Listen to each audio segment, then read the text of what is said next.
Sprout Scouts! Welcome back to the garden. I'm Allison, and this is Maisie.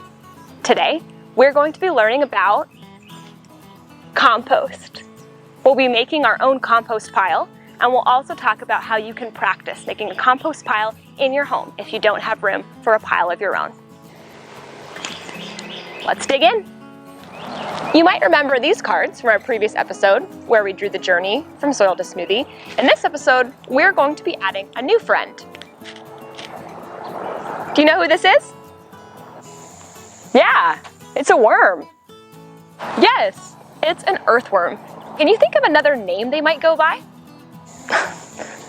What do you mean, like Alex or Stephanie? Oh, yeah, the worm might have its own personal name as well, but they're also called decomposers. Oh, okay, decomposer. What does that mean? Decomposers are organisms that help break down other things like plant matter or animal matter back into soil. So you're telling me that a worm could eat my smoothie and then turn it into soil? Totally. You could also probably find your worm in many different parts of the story as well. For instance, have you ever seen a worm in an apple? I hope I never find a worm in an apple I'm eating. Yeah, I bet the worm hopes that as well. Worms aren't our only decomposers. There's also sow bugs and slugs and lots of other things we can't see very well, like fungi or bacteria. If you'd like to learn more about the decomposers in your yard or garden, you can check out some curriculum that we've linked below called Do the Rot Thing. In that curriculum, you can search for compost critters, and it'll give you some activities to do to learn more about what's going on underground or behind the scenes in your garden. Here at the garden, we have a really large compost kitchen filled with compost. Even with this much compost being made at our gardens, we still have to bring some in from outside. So what exactly is compost? Compost is a mixture of living things that are breaking down. It's really good for your soil, and it has all the nutrients that plants need to grow. It has nitrogen and phosphorus and potassium. Did you know that there are multiple different types of compost that you can make? Let's head to Geer Street Garden to talk to my friend Mikey. Let me know if you've seen Maisie anywhere. I have no idea where she's gone.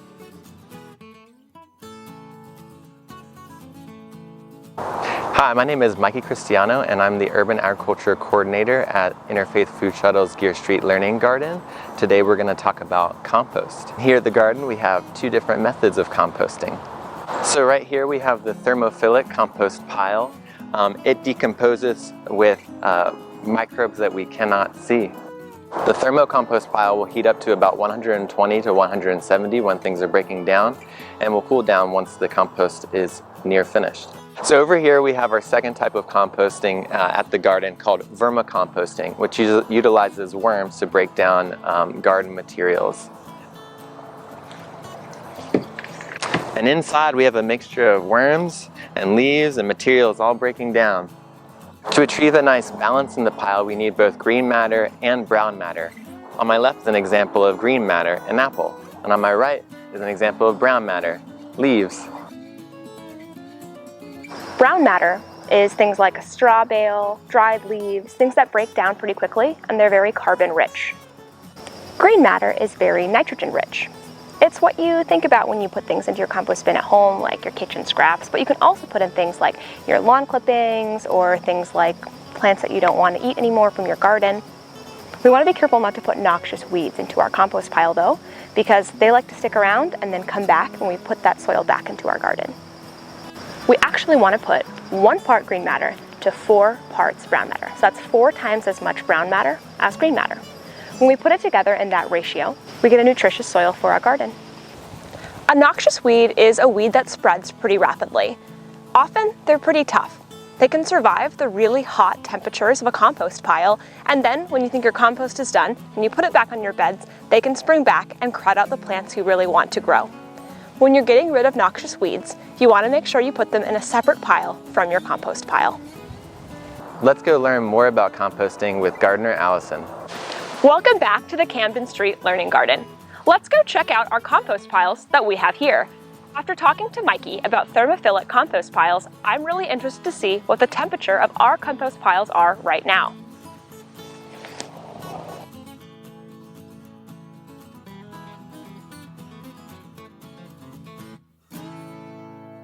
Whew! This pile is still really warm. It's definitely still cooking. Not ready yet.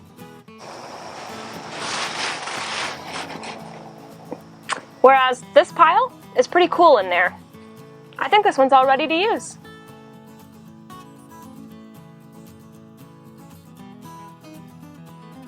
I've heard that compost is really smelly. So you're right, compost can be really smelly if it's not properly being taken care of. It could smell a lot like your trash can. But a compost bin that has the right amount of green matter and brown matter and the right amount of water and is properly looked after is actually going to smell pretty good. Here, give it a smell.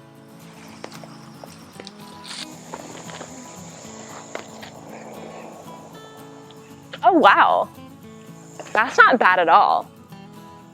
That actually smells pretty good. Can I have a compost pile in my backyard? I'm so glad you asked. Let's go make one now. These are the supplies you'll need for today's activity. A watering can, a tub with holes, some starter soil or compost, a hand fork, and some garden gloves. Before we get started, let's go get our tools.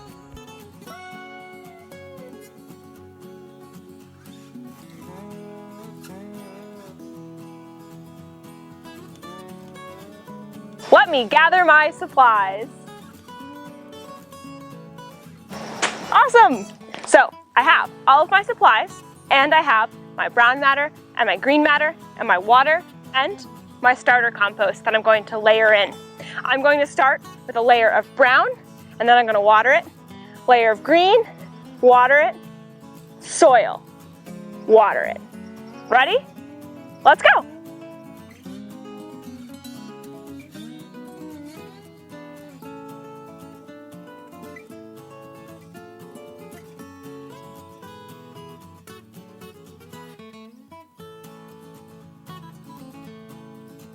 Once I've finished one pattern layering all my materials together, I'll keep going until I run out of materials or space.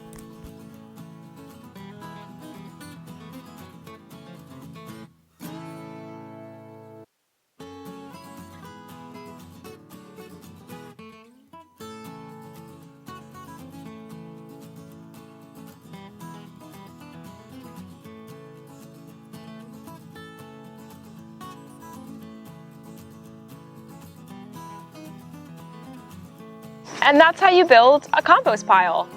We built ours just in this little bin, so we'll be able to keep it right in our backyard. My compost pile definitely doesn't smell great right now. It's going to take a little time for it to start breaking down and start making that really great smelling compost.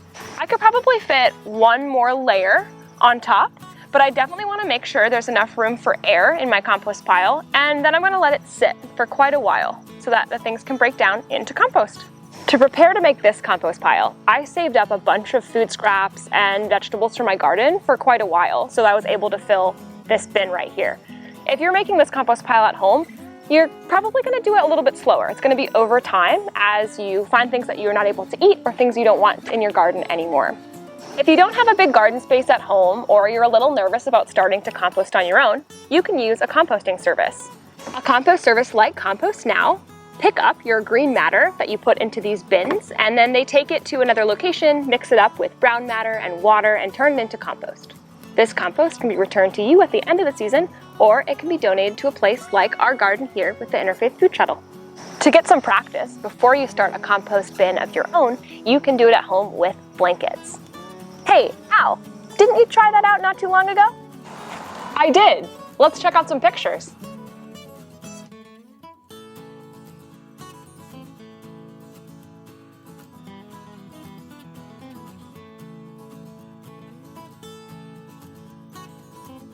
Awesome! That looks super great.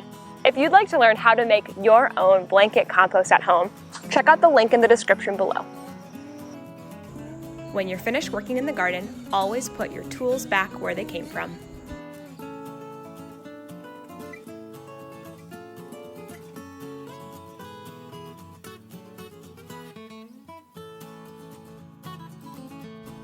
It's time to write things down in our Sprout Scouts journal. I'm going to draw a picture of the order I put things into my compost pile.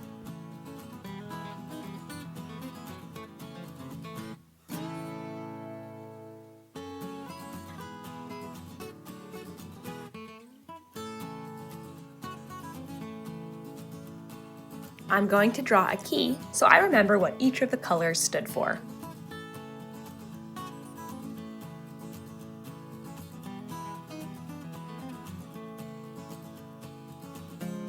I also want to make sure I remember that ratio of brown matter to green matter, 4:1.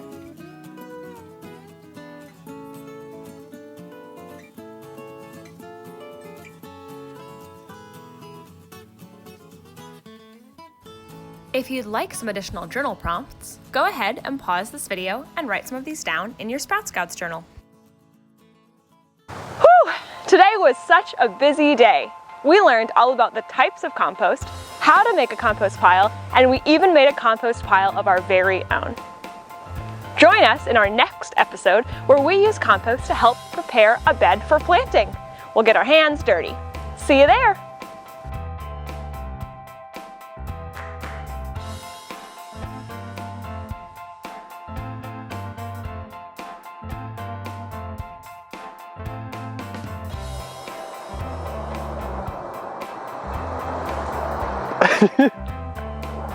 Gillum will link below in the subscription.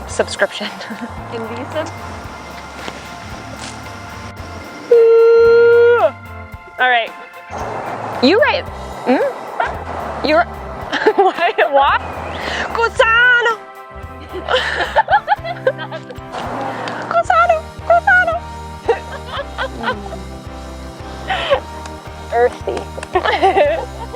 It smells so good. I just like the Camden Learning Street Garden. Dang it. I almost had it.